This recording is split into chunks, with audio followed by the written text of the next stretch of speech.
Hello, everyone, and welcome back to the Final Siren podcast. I'm Noah, and today I'm here with David, Davos, Faraz, and Lachlan. As always, we'll get into this very quickly. We'll start with Bulldogs versus Knights. We'll get the boys' thoughts on this game. We'll start with Faraz. Yeah, terrible game, honestly. Knights had to do what they do to get the 2 points, but in the end, scrappy game. One had to be on the winning side, and that's all. Knights got the 2 points. Congratulations to them. Okay, we'll go to Lachlan next. Yeah, much the same as Faraz. Knights came to Suncorp wanting to get the 2 points, and they came out with it. The Dogs are in absolute shambles in the moment, and we'll touch on that a bit later with the coaching situation. But yeah, well done to the Knights. They got the 2 points, and they move on to Thursday now. Very true. We'll go to David next. Yeah, both teams were poor, unfortunately, but Newcastle just did enough to get over in the end, and both teams will be sitting around the bottom of the ladder for the end of the season, I reckon. Yeah, and we'll go to Davos. Yeah, well, two teams that are struggling, and the Bulldogs, the overhyped team, as some said, it's true. I mean, they just weren't that great against the Knights, and the Knights got the 2 points, so congrats to them. Congratulations to Knights fans. The 2 points does remove them from the bottom two, but still in the bottom three. I guess we'll have to see at the end of this season where they finish up, but I've still got them tipped for the spoon, if not the Bulldogs, because of something we'll talk about in the news segment. We'll move on to the next game, Broncos versus Sea Eagles, 38-0 to the Broncos, who were the away team, technically. We'll start with David this time. Yeah, I thought Brisbane were fantastic this week. They really backed it up from last week. They actually did one better. Kept the home side scoreless. And, I thought they were brilliant overall. Adam Reynolds led them, as he does. And second half, they were just unstoppable. Very true. We'll go to Davos next.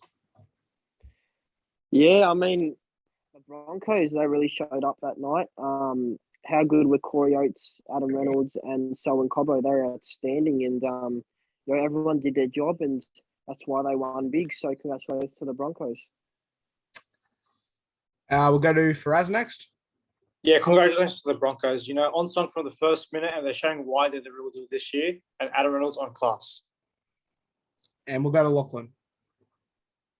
Broncos dominated from the kickoff. Adam Reynolds put it dead. They just showed up really quick. And Adam Reynolds has shown he's the new king of Brisbane. And the kid, Selwyn Cobbo on the wing, 19, an absolute freak, scoring 3 and showed his pace with an intercept try. Broncos unreal. Very true. I think Cobbo hasn't scored. I don't think he scored any tries before round 7 against the Bulldogs, but now he is climbing up the top try scorers list this season. The next game on the Saturday, the first game on Saturday, was the Warriors versus the Rabbitohs. The Rabbitohs got out to a flyer, which ended up just only being a 2-point win. We'll start with Lachlan this time.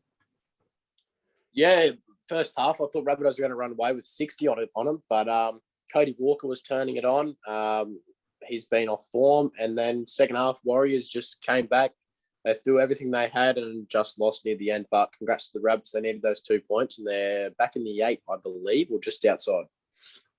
Very true. Very true. They did need those 2 points. And yes, they are just back in the 8th position, with the Sea Eagles dropping to ninth spot after their loss to the Broncos. We'll go to Faraz. Yeah, game of two halves, man, and the scoreline reflects that. One of Cody Walker's better games, but the Warriors coming back and just fell 2 points short. But yeah, good win for the Rabbitohs, I guess. Got to take the 2 points. Very true. We'll go to Davos. Yeah, I mean, like Faraz said, it was a tale of two halves. I mean, I thought in the first half, the Rabbits' spine absolutely dominated. That's why they put, I think it was 26 on them in the first half. And then I thought the Warriors' middles really dominated in the second half, but, it just wasn't enough to go them over one. But, the Bunnies, they just got to take a win when they get it. So I guess congratulations to them. Very true. I mean, they'll take the 2 points at this stage. We'll go to David. Yeah, I thought, the Warriors didn't run out for the first 40 and the South didn't run out for the second, I guess. South Sydney were great in the first half. I can't lie, they were actually really good. Their spy really clicked, I thought. Walker definitely stepped up, which he hasn't been able to do much this year. And then the second half, the Warriors just fell short, unfortunately. There was a bit of a dodgy call at the end, but yeah, it's a bit controversial to say that. Yeah, it was a good game overall, I thought. Very true that call at the end, a bit controversial, an accidental offside. Some people thought it should have been a penalty. And even though it's always been a scrum, and some people thought they should be allowed one play due to the accidental offside. But the Bunnies ended up running away with it. We'll go to the next game, Golden Point Thriller, the Dragons versus the Titans. This time we'll start with Davos. Yeah, I mean, very scrappy game in the rain. These are two sides. You know, it was definitely a surprising result, but you know, you've got to give credit where it's due. And I thought Malaki Fodawaker for the Titans, he was outstanding with 213 run meters. So congratulations to the Titans. Yes, the Titans. They ran away with it. I looked at the first time I saw that Jermaine Ozaka try. I didn't think it was a try, but after further examination, I have to admit, great put down by him. And it's good to see the Titans finally climb the ladder a little bit, even if it's only a few spaces. But we'll go to Faraz next. Yeah, Golden Point Thriller on to finish the run of Saturday. But congratulations to the Titans. It wasn't the best performance, but you know, it's a young team. They did what they have to do to get the win, and congratulations to them. They hold their nerves. Very true. We'll go to Lachlan next. Yeah, for a game that was in torrential rain, I thought that it was close. I feel for, I believe, was it a Bone at the end there that dropped the ball in Golden Point for the try leading up. But feel for the bloke. But Jaden Campbell, he turned it on at fullback. But they've just been Titans. They just scrapped it out. Golden Point, Dragons fans can have a cry that it wasn't down with pressure, but if you stop it at the right point, you could see down with pressure. But congrats to the Titans, what they needed. Very true. They did need that. And we'll go to David. Yeah, it was a really gutsy performance from both sides, I thought, down the middle. It was a bit scrappy in the rain, obviously. It was just both teams.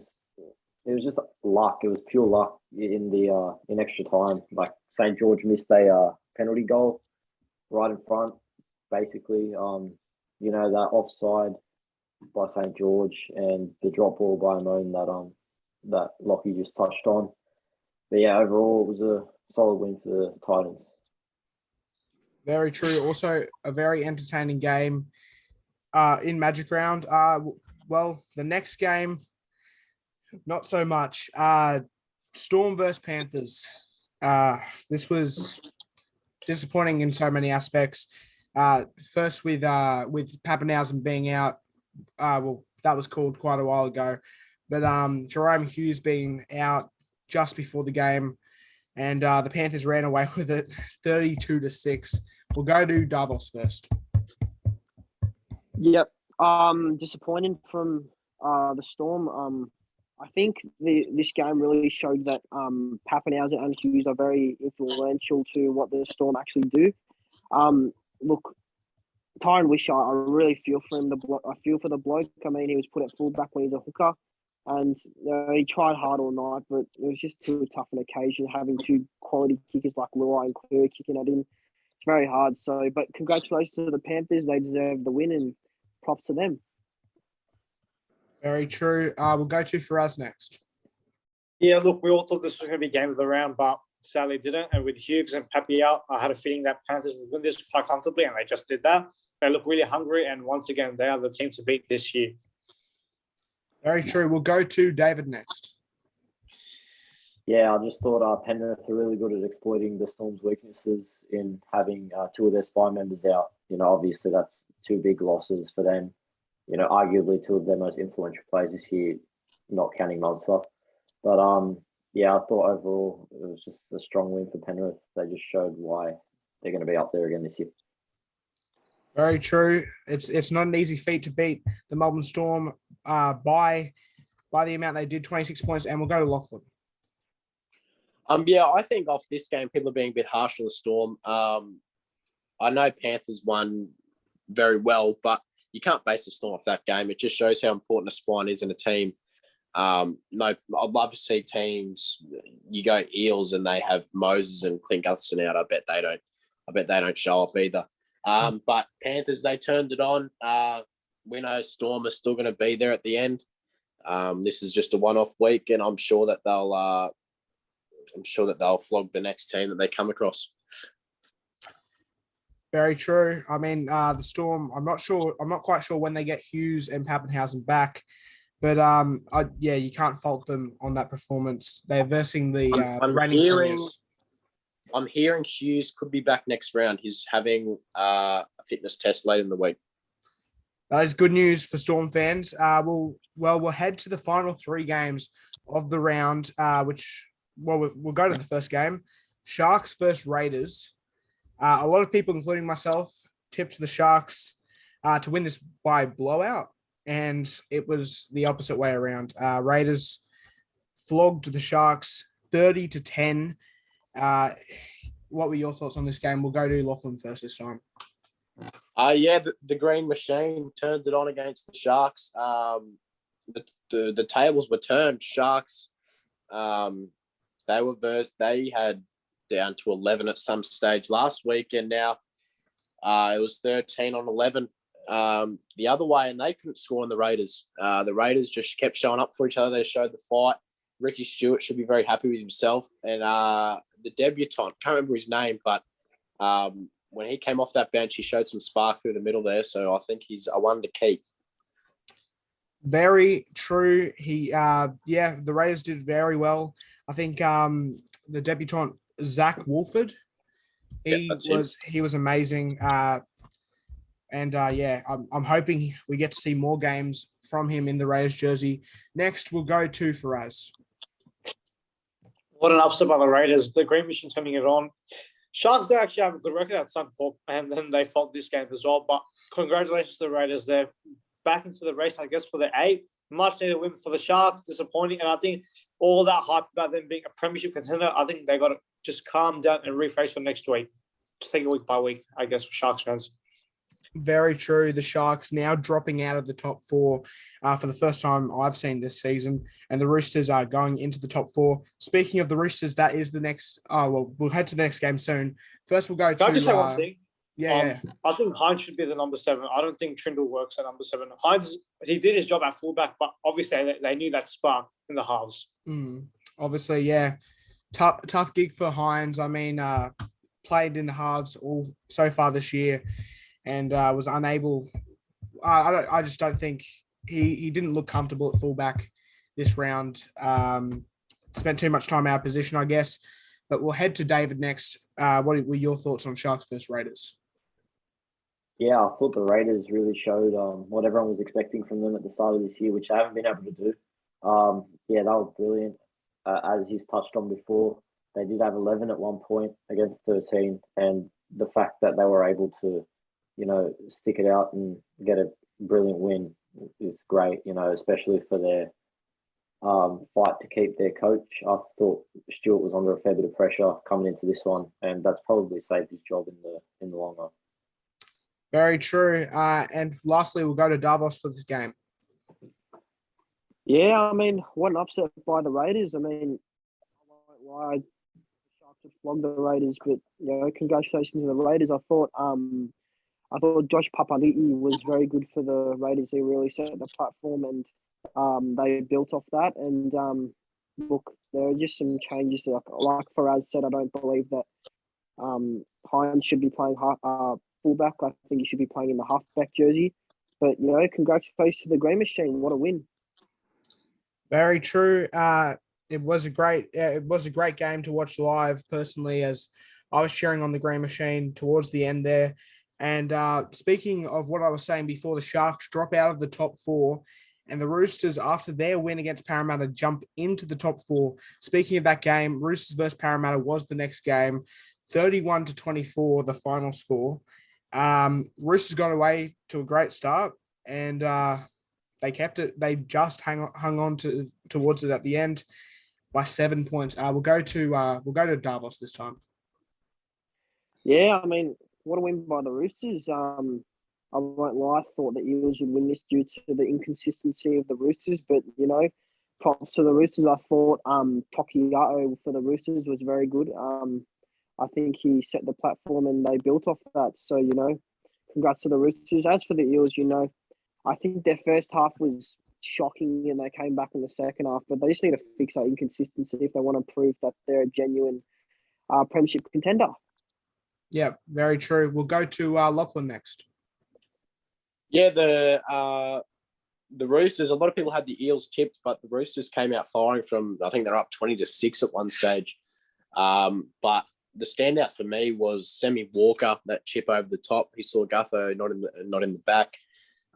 Joseph Suwali thought he was really good on the wing, and Mitch Moses for the Eels. He was outstanding for them. But Eels, they'll still hang around the 8. We always know that they'll be up there somewhere. But credit to the Roosters. They showed the fight and they got the result. Very true. They're finding form. The Roosters at the right time. We'll go to Faraz next. Yeah, look, this is the Roosters. We all know what they're capable of, and that's the Roosters. If they keep playing like that, they're a genuine title threat. And look, for Parramatta, last week we were talking about them, how they've raised their premiership credentials. This week, just disappointed to see.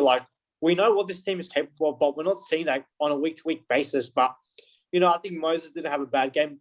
We all talk about Cobb as the next big thing. Suwali's also proving that road as well. And that try on the edge was a Luke Keary kick, I think. And to contest for the ball, get that try in, I think that won the game for them in the end. Look, the Roosters are back. Now it's a daunting thought to think that they're going to be a hard team to beat, because on their day, they are one of the hardest teams to get through. Very true. And lastly, we'll go to David. Yeah, I thought it was probably one of the closer games of the round, even though the Roosters did get off to a 20-6 lead at the break, or was it 21-6? I'm pretty sure that, they got the field goal before the break. But the Eels were able to, show a bit of fight, but couldn't come back in the end. Suwali sealed that win with a great leap in the air off I think it was a Luke Keary kick. And, it was good to see the Roosters back to the best.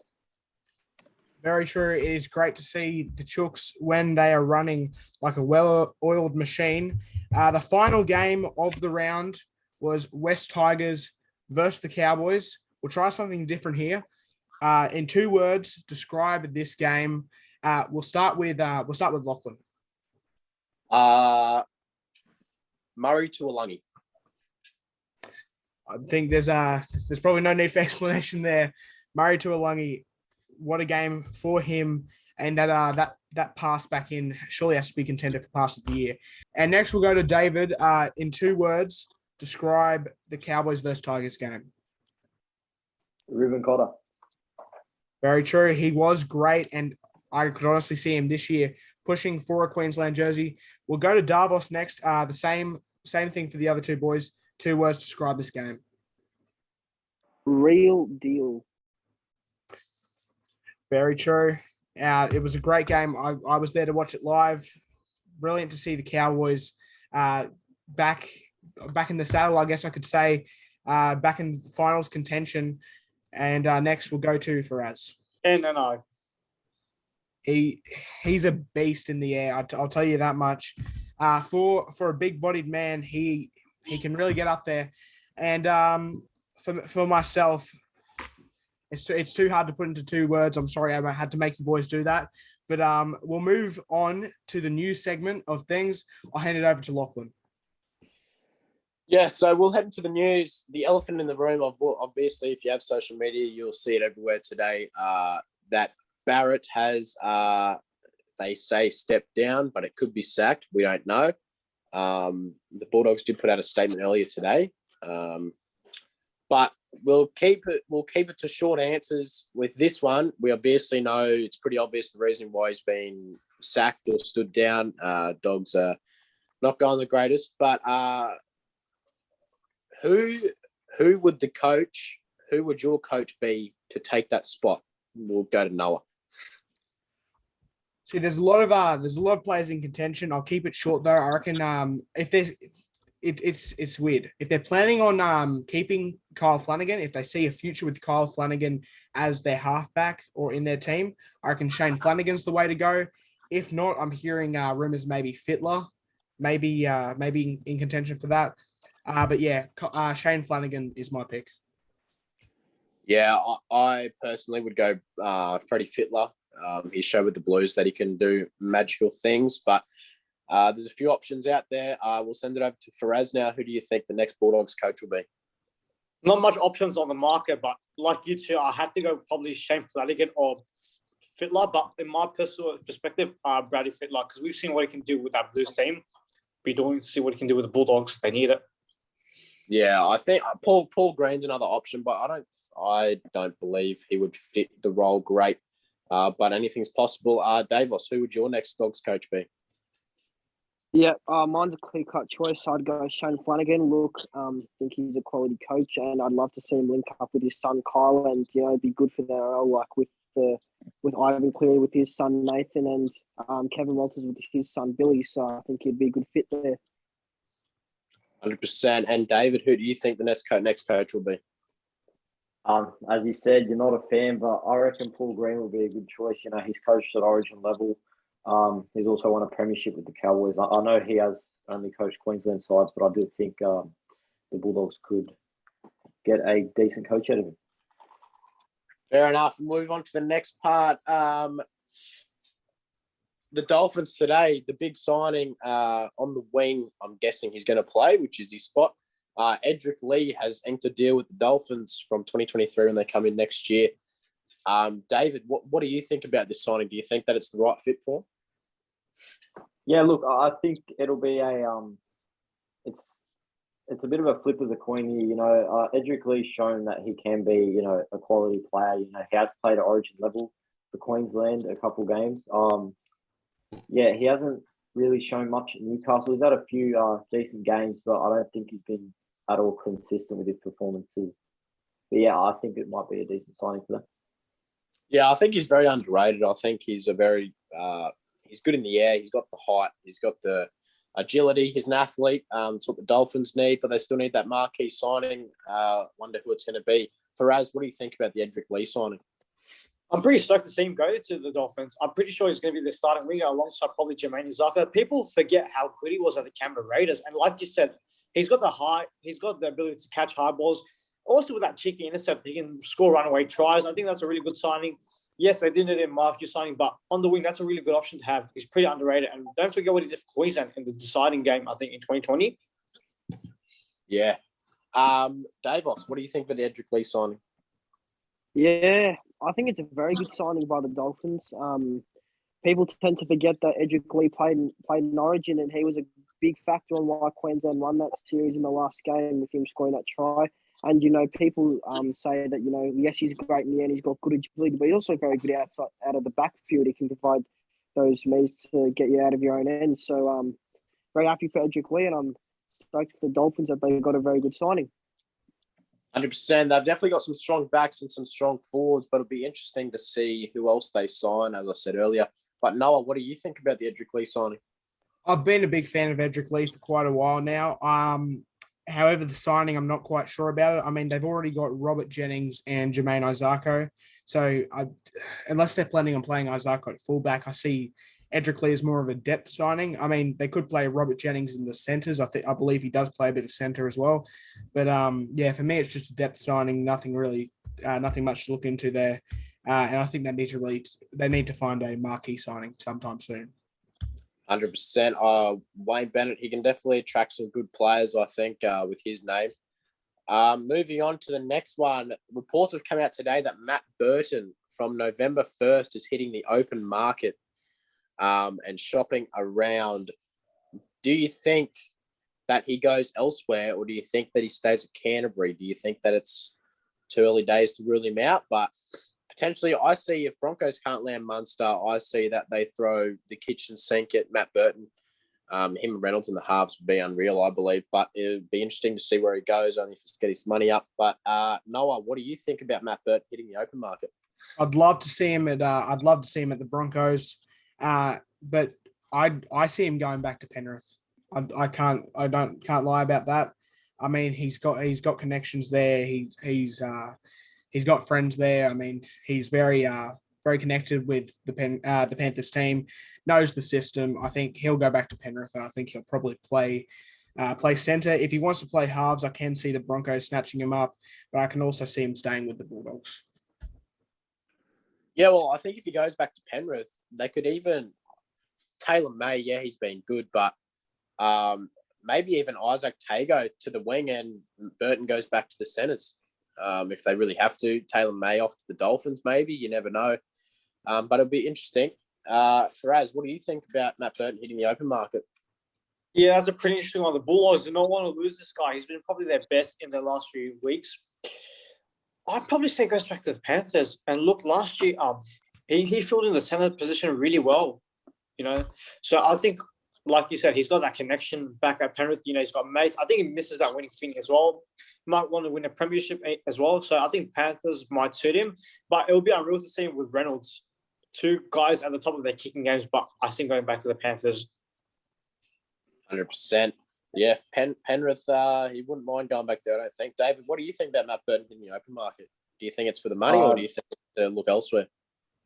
Yeah, I reckon it's for the money, to be honest with you. Like, I know the Bulldogs aren't doing too well, but I reckon if he is to leave New South Wales, I think Brisbane is the club for him. However, I reckon he will stay in New South Wales, wherever he does choose to go. Because there are a few clubs at the moment that are struggling in the halves. Off the top of my head, Newcastle, Canberra. I think they could use maybe a Whiten and Burton halves pairing. But yeah, I do think he will stay in New South Wales. Which club, I'm not too sure. Yeah, even Souths are an option if they want some. Yeah. I mean, Lachlan Ilias, yeah, he's been good, but I mean, you wouldn't say no to Cody Walker and Matt Burton in the halves if you had to, or even they're losing a few players to Redcliffe. So it'll be interesting. And Davis, what do you think about Matt Burton? Yeah, it's an interesting one. You know how you boys talking about maybe the Dolphins signing a marquee signing, maybe Matt Burton's the guy, but I personally just see him going back to the Panthers, like Faraz and Noah said. People tend to forget how good he was at centre, and he can not only play centre, but he can play, like, obviously he plays in the halves now, but he can also play in the 14 jumper, as some people saw back in, I think it was 2020. But he had good chemistry with Moai and Toto, so I think he'll go back to the Panthers. I think he'll just grow frustrated with the Bulldogs. And mind you, he was very close to Trent Barrett as well, so that's probably why he's probably looking to go elsewhere. Yeah, I don't think Trent Barrett. I don't think he gets another head coach gig, but we'll see what happens. And moving on to the last section, just list your 3-2-1 votes for this week. Just list your 3 players. We'll start with Faraz. Who was your 3-2-1 for this round? Yeah, look, at 3, I'm going to go Sam Walker. Probably his best game of the season. He got a try himself, kick one for himself. Was pretty sound in defense, 17, 18 tackles, 2 tackle breaks, a try assist, you know. Look, he just controlled the game really well. And at number 2, Reuben Cotter, 1 try, 32 post-contact meters, 40 tackles made, 169 run meters. And at 1, Adam Reynolds, a try, 439 run kicking meters, 1 forced dropout, and 2 try assists. Simply sensational. Yeah, you gotta have those players in there somewhere. Davis, who is your 3-2-1? Don't worry about the stats too much. Just list your players and a few key. Yeah, at number with 3 votes, I've got Adam Reynolds. He was outstanding. You know, he really controlled the Broncos and they flogged the Seagulls, and he was a big part of that. Number 2, Reuben Cotter. He was outstanding through the middle, and his first NRL try. Congratulations to him. He's becoming a fan favourite, not only at the Cowboys but in the NRL. Gun player. And my number 1 goes to Cody Walker. I thought he was a big reason on why Souths put 26 points on the Warriors in the first half. I mean, 3 try assists. He just looked like the Cody Walker of 2021. And I think with the captaincy, that really put Walker on notice to play well. So, yeah, those are my votes for the week. Yeah, and David, we'll move to you quickly. We'll keep it short and sweet. Who is your 3-2-1? Yeah, short and sweet. Number 3 is Adam Reynolds for me. I thought, key in the Broncos flogging of Manly. Number 2, I've got Mitch Moses. I thought he was brilliant against the Roosters. I think without him, they stand no chance against them. And at number 1, I have Josh Papali'i for the Raiders. I thought, once again, big man down the middle, especially when they were down to 11 men. It's very hard to hold up defensively to only concede 2 tries, and he was a big part in that. 100%. They're good picks. And Noah, we'll send it over to you quickly. Yeah, well, I'll keep it really short here. Adam Reynolds on 3 votes. I mean, for the same reasons as the other boys have listed. Ruben Cotter on 2 votes. I just think he's not even a smoky at this point for the Origin jerseys. He's a certainty. And I've got a 3-way tie for the 1 point. Selwyn Cobbo, Isaiah Papali'i, and Mitch Moses. I reckon they all played fantastic. I couldn't split them, but if I had to, I'd choose Selwyn Cobbo. 100%. And we'll go to mine. 3 votes, Ruben Cotter. Absolutely unreal. 40 tackles, 169 run meters and a try. 2 votes, Adam Reynolds, the King of Brisbane, a try. 2 tries, 438 kicking meters and 14 tackles. And the 1 vote to Isaiah Papali'i on a losing team. 2 tries, 178 run meters and 36 tackles. And that wraps us up for episode 4 of Round 10 review of the Magic Round. Make sure you like and subscribe to the channel. You check us out on TikTok and Instagram at the Final Siren Podcast. And if you enjoy the content, it's just going to keep coming. We'll be back next week for the preview of round 11. We'll see you next week, guys. Thank you.